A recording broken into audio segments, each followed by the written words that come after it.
Hi, Jess. I'm glad you had a good weekend. It was really hot around here, too.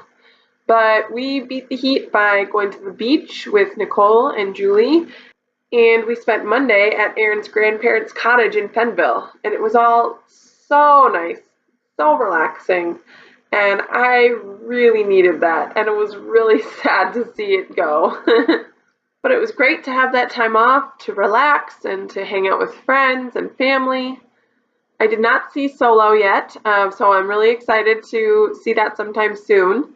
But what I did do is a lot of reading, which made me really happy.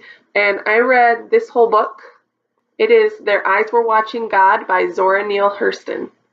I initially picked this book up because it's one of the books that Aaron teaches in his AP Lit class, and so he's been talking it up to me all year. And so I had to find out what this was all about.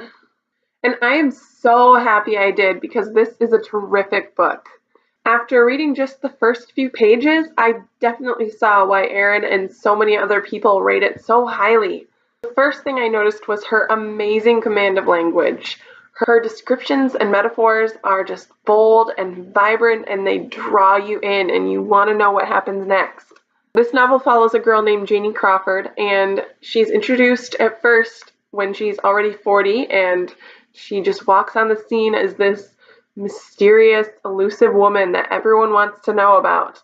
And yet they're a little afraid and judgmental of her because she's so different and because she doesn't care what anybody thinks of her.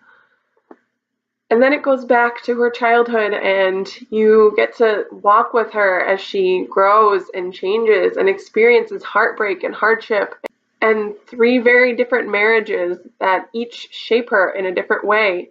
And when she came out the other side at the end, I felt like we were friends and that I knew her so intimately.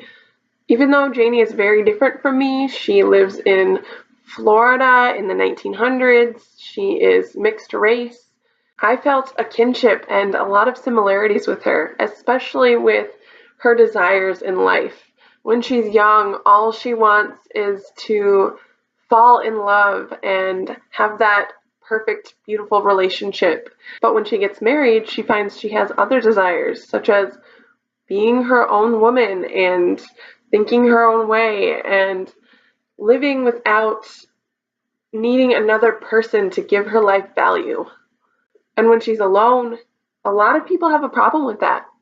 They think she needs someone to take care of her, and she doesn't. And I feel like even though the world has changed a lot since then, there are still a lot of women that have those struggles.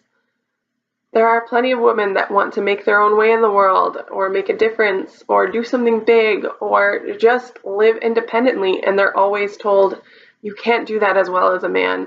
You need a man to take care of you, to survive, to mean anything, to be anyone. And I firmly believe that that's simply not the case.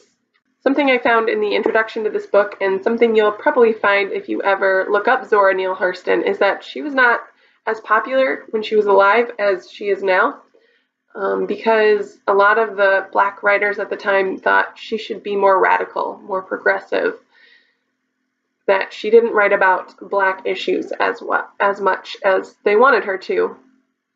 Fortunately, we have Alice Walker to thank for sort of bringing her back into the mainstream culture, and tons of people now appreciate and love this book, like I do now. What I think is great about this book is that although it does have messages of equality, both racial equality and gender equality, she didn't set out to be an activist. She just wanted to tell a story, and I think it's a good one. So I hope you'll check it out sometime. I love you so much, Jess, and I will see you on Monday.